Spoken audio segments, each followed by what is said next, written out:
ელიავას ბაზრობის მიმდებარედ ნადირა ხოშარაულის ქუჩის სიღრმეში ქვიშის, მეორადი აგურისა და ცემენტის სავაჭრო ობიექტი პარლამენტის წევრის ეკა ჭიჭინაძისა და ხატვარ ნიკუშა შენგელაიას ბიზნესია. ამ შენობაში ძირითადად ძველი შენობების დემონტაჟის დროს მორჩენილი აგური მოაქვთ და ახალ მუშტარზე ყიდიან. თქვენ ქირავთ ამ ფარს? კი. ნიკოლოზ შენგელაიას ხედავთ აქ, მოდის თვითონ? არა. არა, ქალბატონი ეკა ჭიჭინაძე მოდის? არა. მე მაინტერესებს ანგარიშწორება როგორ ხდება, თვითონ მოდიან თუ ფულს ურიცხავთ? ნუ ეგ თვითონ გაარკვიეთ იმათ. თქვენ არ იცით თუ არ გეუბნებით? არ გეუბნებით. საქართველოს კანონში ცვლილებები შეტანის თაობაზე. მომხსენებელი ეკა ჭიჭინაძის საჯარო დეკლარაციით ის და მისი ქმარი რამდენიმე კომპანიის მფლობელები არიან. თუმცა, მისივე მტკიცებით, არც ერთი კომპანიიდან შემოსავალი არ აქვთ. გამონაკლისია მხოლოდ კედარი 2008. ჩვენ დავინტერესდით, რა საქმიანობს ბიზნესი, რომლის 25%-იანი წილის მფლობელიც ბიძინა ივანიშვილისა და ეკატერინე ხვედელიძის მეგობარი ოჯახია. ძებნამ აქ ელიავას ბაზრობის მეორადი სამშენებლო მასალის სავაჭრო ეზოსთან მიგვიყვანა, სადაც ადამიანები მძიმე შრომის შედეგად ყოველდღიურ შემოსავალს გამოიმუშავებენ. სოფიკოსი იყო. ხო, სოფიკოსი იყო, ხო? ანუ მემკვიდრეობით გადაეცათ. ხო და გინახავთ მისი შვილი და რძალი აქ როდის? არასოდეს. ირკვევა, რომ ელიავას ბაზრობის მიმდებარედ ძველ შენობას ბიძინა ივანიშვილის მეგობარი აქ დასაქმებულ მუშებზე აქირავებს.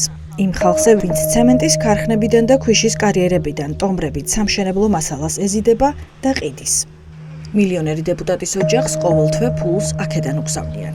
ანუ ხელზე ვაძლევთ, ან ურიცხავთ. ქალბატონ ეკას თუ ბატონ ნიკოლოს? ბატონ ნიკოლოს. ბატონ ნიკოლოს, ყოველთვიურად ალბათ, ხო? ხო, რა თქმა უნდა, თორე ეს ხმა. ეს ძალიან დიდი თანხაა, იმიტომ რომ მათი ქონება საკმაოდ დიდია და თქო შენაძენები და შეიძლება რომ აქედან იყოს ეს შემოსავალი? ყოველთვე დაახლოებით მაქსიმუმი სადღაც 1000. 1000 ლარი? მხოლოდ 1000 ლარი, ბატონო მუგზა? კი, ბატონო. მუგზარ ბუთხუზი კედარი 2008-ის დირექტორია. სწორედ ის განაგებს მეორადი სამშენებლო მასალის სავაჭრო ეზოში, ვის რა ფასად უნდა მიაქირავოს ძველი შენობის სასაწყობე ფართები. ფულსაც ისკრებს და მფლობელებსაც ის უგზავნის. ხედავთ ქალბატონო ეკას ამ ბატონ ნიკოლოს აქ? არ მოსულა. ანუ ფულს ურიცხავენ ალბათ, ხო? აქ არასოდეს არ მოსულა. ეკა ჭიჭინაძე დეკლარაციაში წერს, რომ ელიავას ბაზრობიდან წელიწადში მხოლოდ 17,736 ლარს იღებენ. ჩნდება კითხვა, თუ ოჯახს სხვა კომპანიებიდან ფული არ შემოსდის, მაშინ რა შემოსავლებით მოიყარა თავი ანაბრებზე მილიონებმა. ამის გაკეთება ვერც ნიკუშა შენგელაიას პედაგოგიურ საქმიანობაში აღებული ხელფასით მოხერხდებოდა. თანამდებობის პირი ცოლის მიერ შევსებულ დოკუმენტში ვკითხულობთ, რომ სამხატვრო აკადემიის პროფესორის ყოველთვიური ანაზღაურება გასულ წელს მხოლოდ 728 ლარი იყო. ქალბატონო ეკა, თუ შეიძლება რა 2 წუთს წაგართმევთ მხოლოდ. თქვენს ბიზნესთან დაკავშირებით უნდა გკითხოთ, არაფერი საღეჭ რეზინთან დაკავშირებული. ეკა ჭიჭინაძე უკვე მხოლოდ სოფიკო ჭიაურელის რძალი და ბიძინა ივანიშვილის ცოლის უახლოესი მეგობარი არ არის. მანდატი, რომელიც მას ოცნება მიანიჭა, ავალდებულებს არა მხოლოდ ჩაწეროს დეკლარაციაში თანხები, არამედ დაასაბუთოს ამ თანხების წარმომავლობაც. ჭიჭინაძესთან კითხვები მის მიერ დაფუძნებულ კომპანიაზეც გვაქვს. რა ტელევიზია?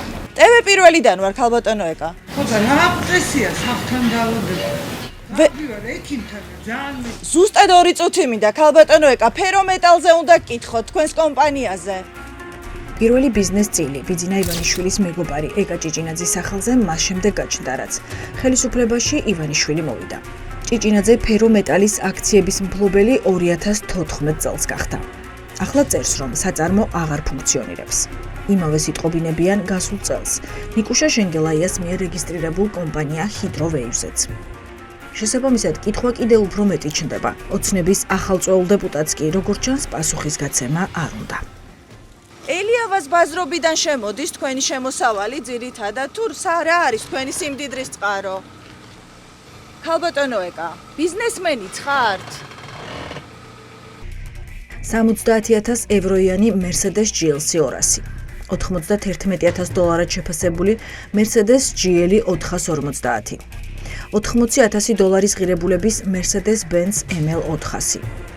ანაბრებსა და დეპოზიტზე $2,250,576 $345,800 ლარი, $480,000 და კიდევ $3,000,000. ამ შემნახველი ანგარიშების უმრავლესობა 2023-დან 24 წლამდეა შექმნილი. არ გაქვთ პასუხები? და შეწუხდი კითხვებიც არ მესმის რას. ხო და მითხარით, ელიავას ბაზრობიდან შემოგდით ფული ძირითადად? ეს სწორედ ის ავტომობილია, რომლის ფასით 70,000 ევროს, ანუ 220,000 ლარს აღემატება. არც ამ თანხის და საოჯახო ავტოპარკში გადახდილი ჯამში 750,000 ლარის წარმომავლობის შესახებ ეკა ჭიჭინაძეს საუბარი არ სურს. მისგან პასუხი ვერც კოლოსალური ოდენობის დეპოზიტებსა და ანაბრებზე მივიღეთ. ამ უკანასკნელის ჯამი კი არც მეტი, არც ნაკლები, 16 მილიონს აჭარბებს. ჩვენ კითხვებს არ ვსვამთ ასევე მილიონებიან უძრავ ქონებაზე, რომლის უმრავლესობაც დეპუტატის ქმარს, ნიკუშა შენგელაიას მემკვიდრეობით აქვს მიღებული.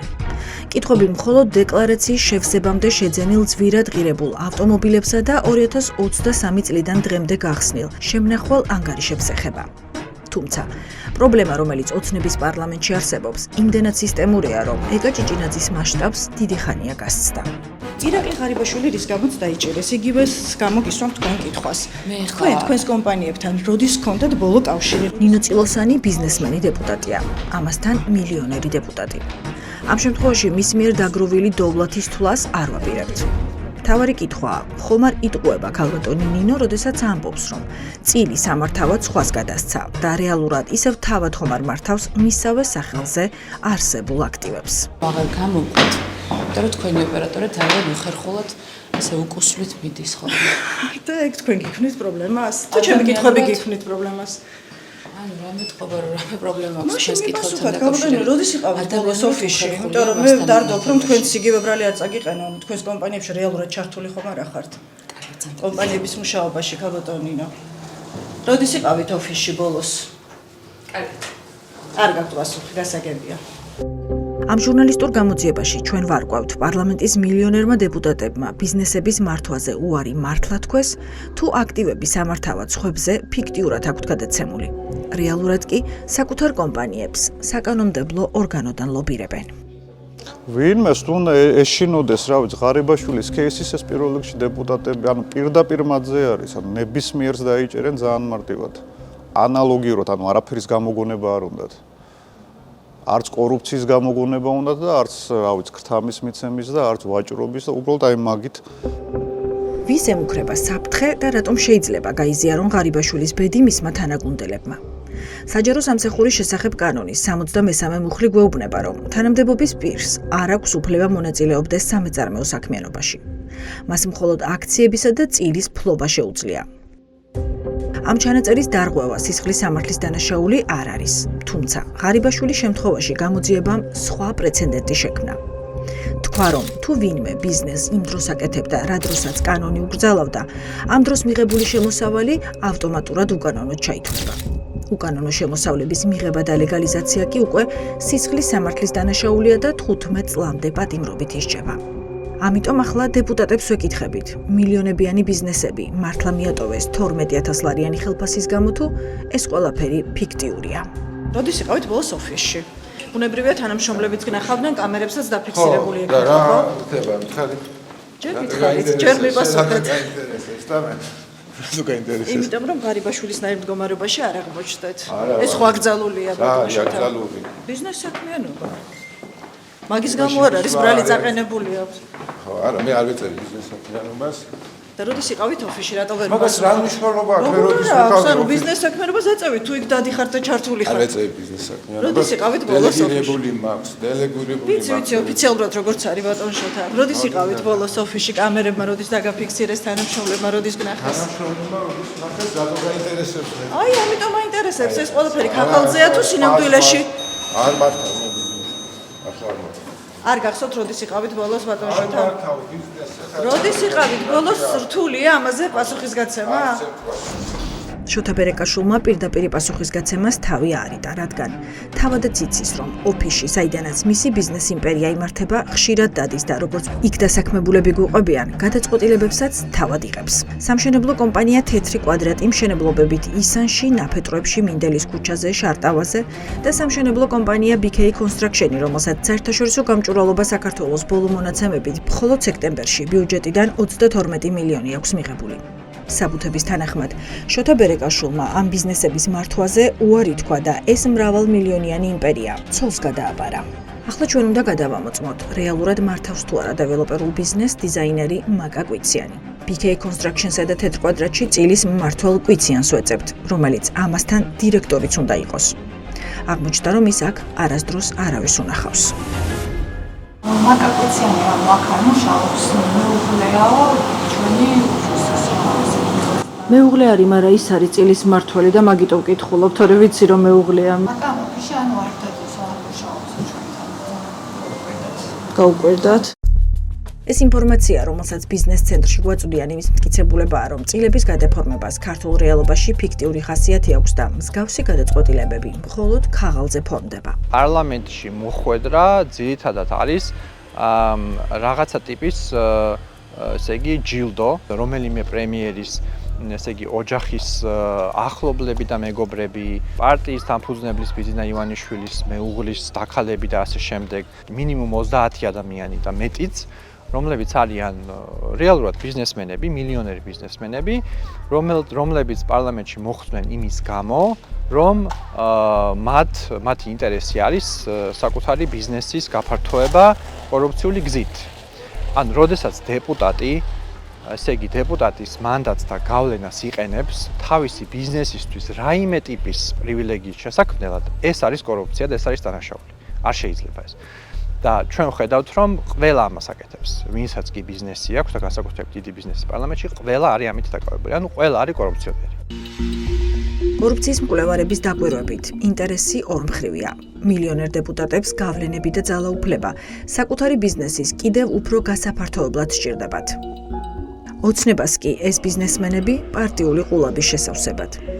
მაგალითად, დეპუტატ ბერეკაშვილს კორპუსების ასაშენებლად მერიამ სამშენებლო ნებართვები რომ არ მისცეს, ან BK Construction-ს ტენდერები ამდენ მილიონს ბუნებრივია ვერ მიიღებდა.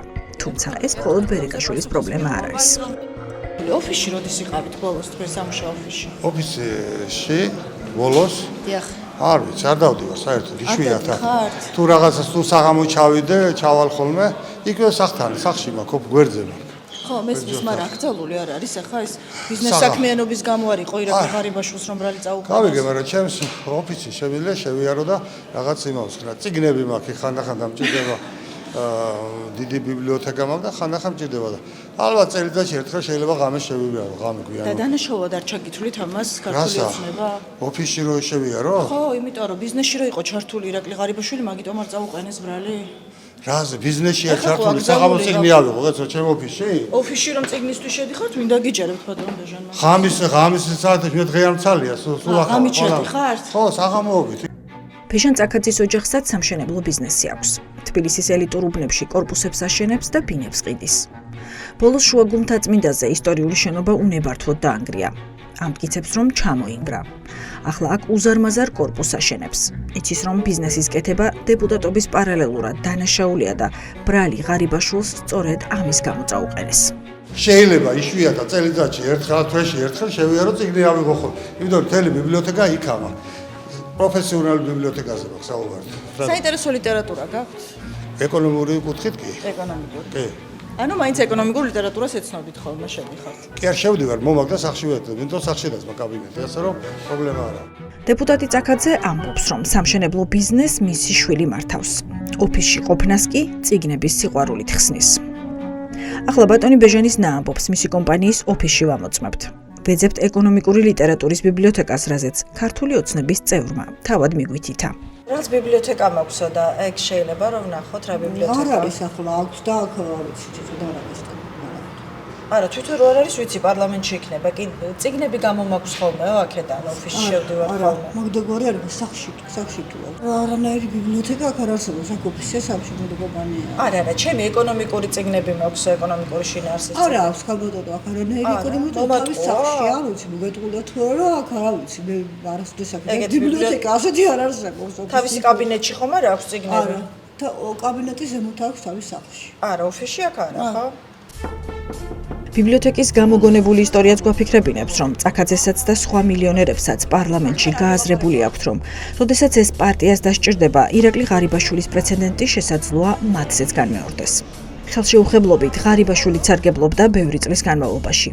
სისტემამ მის წინააღმდეგ კომპრომატები მაშინ გადმოალაგა, როდესაც ეს ოლიგარქს დასჭირდა. მე ვფიქრობ, რომ ყველაზე მეტად სწორედ იმათ უნდა ეშინოდეთ, ვისაც ძალიან დიდი ბიზნესი და ფული აქვს, იმიტომ რომ ავტოკრატიებში ზოგადად და დიქტატურაში სწორედ ისინი არიან შემდგომი სამიზნე, მას შემდეგ რაც ასე ვთქვათ, თავისუფალი საზოგადოება დაიწნეხება და მოხდება მათი წნეხში მოქცევა, უკვე ისინი გახდებიან შემდეგი სამიზნე, როგორც ბიზნეს წილების გადანაწილების, კონცენტრაციის რაღაცა იმ თანხების კონკრეტული პატარა პოლიტიკური ჯგუფის ხელში და ამას ისინი ძალიან მალე იწუნებენ საკუთარ თავს. ეს ეტაპი ნაწილობრივ უკვე დადგა. პარტიის წიაღში დაწყებული ომი ფულის გამო ამ დრომდე არ დასრულებულა. თუმცა ოცნება ჯერ ძალაუფლებას ინარჩუნებს და მის სამსახურში მყოფი ბიზნესმენებიც ფულის შოვნას ძველებურად აგრძელებენ. იმ დღემდე ვიდრე ღარიბაშვილის, ლილუაშვილის, ქარსელაძისა და ფარცხალაძის მსგავსად მათ კარზეც მამუკა მდინარაძის გამომძიებლები არ დააკაკუნებენ. ბატონო, ბოლოს როდის იყავით თქვენს ოფისში? ოფისში რომელ ოფისში? ოფისების მეტი რა გადადგილება გვეზღუდება დეპუტატებს? არა, ბატონო ანტონ, გეტყვით, რატომაც გეკითხავთ? არ მახსოვს ზეგედა. რამე ფაქტი გაქვს? კვირაში ერთხელ, ორ კვირაში ერთხელ, თვეში ერთხელ. არის ეს გრაფიკად კი არა გაწერილი. ხო, მესმის. დამფუძნებელი ხარ კომპანიის და რა თქმა უნდა შედიხარ და გაინტერესებს რა ხდება ოფისში. ხო და არ გეკრძალებათ ეს ბატონო ანტონ? დამფუძნებელი ხარ შენ. მართოში ხო არა ხარ? ხო, მესმის. თუ ხელმძღვანელობა კომპანიის გეკითხება რამის, რა თქმა უნდა, რჩევებს აძლევ. ბატონ ანტონს ვახსენებთ, რა შეზღუდვებს უწესებს კანონი ბიზნესმენ დეპუტატებს. რის შემდეგაც წაქაძის ბიბლიოთეკის მსგავს ვერსიას ვისმენთ. რომ მართვაში არა ვარ. თუ არ ხართ მაშინ რატომ მონაწილეობთ? არ მონაწილეობ, ოფისში შევდივარ. ხო, და მიზანი რა არის ამ შესვლის? არაფერი მაქვს ოთახი, რომელიც საერთოდ მართვასთან კავშირში არ არის, ცალკეა სრულიად. და რატომ არის ოფისში მაშინ ეს ოთახი ბატონო ანტონ? თავი დროზე ქვია იმ ოთახს ჩემი ოთახი და ვინმე ხوارშევა და ყوار და ვისაც გადაეცით წილი მართვაში ის შეგეშვათ. იმას თავისი ოთახი აქვს. ანუ მაინც იგივე მდგომარეობაში ხართ როგორშიც იყავით. არა. მართლა არ გეშინიათ რომ ოდესმე ამის გამო მოგედაო? საგამოძიებო უწყებას რომ გაუჩნდე შეკითხვები, ხო? შეგეკითხო. დაგიჯერებენ რომ უბრალოდ შეიარეთ ოთახში, თქვენს ძველ ოთახში? ჩემი საქმე არის უპასუხო ის რაც არის და თუ ამიჯერებს ხო კაი თუ არ დამიჯერებს გააგზავნო საგამოძიებო ღონისძიებები. მილიონერი ანტონ ობოლაშვილი სხვა მილიონერების მსგავსად დამკვიდრებულ პრაქტიკას არ ღალატობს და საკუთარი წილის მმართველად ისიც ოჯახის წევრს აფორმებს. რა თქმა უნდა, ამ შემთხვევაშიც ვამოწმებთ, ფიქტიურია წილის მინდობა თუ რეალური. Global Pharma ანტონ ობოლაშვილის ფარმაცევტული ბიზნესია. ველხაუსის ცათამბჯენებიც. ორივე კომპანიაში ვცდილობთ ვიპოვოთ ლია ობოლაშვილი, ვისაც ოცნების პარლამენტარმა დოკუმენტების მიხედვით წილის მართვა მიანდო. ის ბატონი ანტონის მეუღლე აღმოჩნდა. ლიკა ობოლაშვილი არ არის ჩვენთან ხშირად არ არის ხოლმე. ისე აქ მოდის ხოლმე, სადაც შეიძლება ვნახო ხოლმე მოდის. ნამდვილად აქ იყო ხოლმე აქ ნახულობდი და. ხო, მაგრამ ანუ ეხლა პროცედურაზე მოდის არ არის. პროცედურაზე? მობელია, ანუ ხო. ისმის, მაგრამ ესე აქ არ არის ხოლმე. იშვიათად მოდის ესე. კი, იშვიათად. შემოწირულობები და საჩუქრის სახელით შეფუთული შემოსავლები. ეს არის ის, რასაც მდიდარი პარლამენტარები და მთავრობის წევრები ყველაზე ხშირად აკეთებენ. ბიზნესიდან მიღებულ მოგებას პარტიას უნაწილებენ, არალეგალურ შემოსავალს კი დეკლარაციაში საჩუქრად აფორმებენ. ირაკლი ღარიბაშვილის გარდა ამ ხერხს როგორც ჩანს მიმართა ფრიდონ ინჯიამაც. ბოლო დეკლარაციაში ოცნების უკვე ყოფილი დეპუტატი წერს, რომ შვილმა საჩუქრად 307,229 ლარად შეფასებული Audi S8 უყიდა. საჩუქრებით ხდება ხოლმე სამეწარმო საქმიანობის გარკვეულწილად დაფარვა. ზოგადად ჩანს ის, რომ ვითომ ადამიანი არ აწარმოებს, ასე ვთქვათ, ბიზნეს საქმიანობას და ამ თანხას იღებს როგორც შემოწირულობას ოჯახის წევრისგან, საჩუქარს ოჯახის წევრისგან, რაც ცალსახა არის ყველასთვის, რასთან გვაქვს აქ საქმე. ბიზნესში ყოფნისას დეპუტატი მამისთვის გაკეთებული ძვირადღირებული საჩუქარი აჩენს საფუძვლიან ვარაუდს, რომ კომპანიებიდან თითქოს და ჩამოშორებული ფრიდონინჯია პარლამენტარობისას საჩუქრის სახელით შეფუთულ შემოსავლებს მაინც იღებდა. სოლიდური საჩუქრის ავტორი ახლა თავად არის დეპუტატი. უმცროსმა ინჯიამ მამის კაბინეტი და მწვანე ღილაკზე თითის დაჭერის ფუნქცია სრულად გადაიბარა. თუმცა ახლა იგივე კითხვები მასთან არსებობს. ჩამოშორდა ბიზნესს, თუ მისი წილით სამართავად ფიქტიურ პირზეა გადაცემული. არ ინტერესდებით თქვენი კომპანიების მუშაობით? ისე ზედაპირულად არა აქვს ამას არსებითი ეხლა ჩემთვის არა ვარ ჩართული ამაში და მესმის ეს ზედაპირული და ინტერესება დისტანციურად არის თუ ოფისში მიდიხართ? არა, ოფისში არ მივიდე. არასდროს? არა, შეიძლება რაღაცა პირადი ნივთი წამოვიღო. მაგალითად ირაკლი ღარიბაშვილს მაგის გამო წაუყენეს ბრალი, რომ არალეგალურად იყო ჩართული იმ საქმიანობაში, რომელიც ეგრძალებოდა. თქვენს გეგრძალება წინამდვილში. მეც მეგრძალება ვიცი და ამას ჩვეულებრივად ვასრულებ. და ის ხანდახან მისვლად სარგეშინიათ, რომ თქვენმა გუნდმა დანაშაულად ჩაგითვალოთ? პირადი ნივთების რაღაცის წარმოსაღება. და უმტკიცებთ მაგას? რა ვიცი. ალო. სტანდარტულად ვამოწმებთ ილია ინჯიას ნათქვამსაც. მივდივართ კომპანიებში, სადაც დეპუტატის ნაცვლად მისი წილის მმართველი უნდა დაგვხვდეს. ვკითხულობთ ხათუნა ინჯიას. სტილი ამჯერადაც დაცულია. ბიზნესმენი დეპუტატები ოჯახის წევრებს გარდა არავის ემდობიან. მით უფრო თუ საქმე ფიქტიურ გარიგებას ეხება. ბატონი ილიას ოფისი აქ არის, ხო? მის ნაცვლად წილს ვინ მართავს? მე არ ვიცი ვინ არის მისი წილის მართვა. არ იცით, არ მოსულა აქ არასდროს? არა, ჩახედეთ რეესტრში და იქ. ჩავხედე და იმაკიდე სახელით გეკითხებით რა. ხო და მე თუ ვინც არის დავუკავშირდით იმას. და აქ არ მოდის თქო, თორემ არა. პარლამენტში 30-ზე მეტი ბიზნესმენია. ჩვენ დაახლოებით 10 მათგანის კეთილს ინდისიერების გადამოწმება შევძელით. ფაქტობრივად ყველა შემთხვევაში ჩნდება დასაბუთებული ვარაუდი, რომ წილების გადაფორმება ფორმალობაა და ოცნების სასურველი კანონების მიღების შემდეგ მილიონერი დეპუტატები ისევ დიდი ფულის წყაროს უბრუნდებიან. სიარული არ მეგზალება და ბიზნეს საქმიანობა და ჩართულობა არ არის ეს თქვენი? რა არის ჩართულობა? რა მივიდე და მინახო ჩემი წილი ხო გადაცემული გაქვთ მეგობრები და წამოვიდე? სანახავად მიდიხართ? ხო, სანახავად. შვიათად დავდივარ. რა თქმა უნდა, უნდა მივიდე, უნდა მივიდე.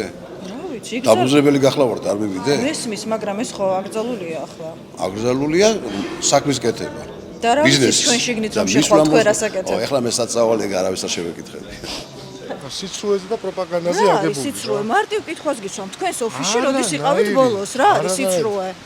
სამშენებლო კომპანია არ გაქვს თუ რა არის სიცრუე ბატონო ირაკლი? მართვაში გადაცემული და კარგად და როდის იყავით ბოლოს თქო გეკითხებით? თქვენი საქმეა მე სადღაც. რა ვიცი, ღარიბაშვილს მაგის გამო იჭერთ და მაგიტომ გეკითხებით. თქვენც ხომ არ გემუქრებათ ეს საფრთხე რაღაც პერიოდის მერე და მაგიტომ გისვამთ ამ კითხვას. აი, როგორ არ მინდა რა ისე ძალიან მეტი რაღა უნდა მითხრათ ახლა. ხო, რავი, მაშინაც სასაცილოები ვიყავით, ღარიბაშვილზე რო რეპორტაჟს ვაკეთებდით და ახლა იჭერთ ბატონო ირაკლი და რა ვიცი, თქვენს გულში ჩაიხედეთ რა არის სასაცილო. ირაკლი კირცხალია მამუკა მდინარაძის ღირსეული მემკვიდრეა.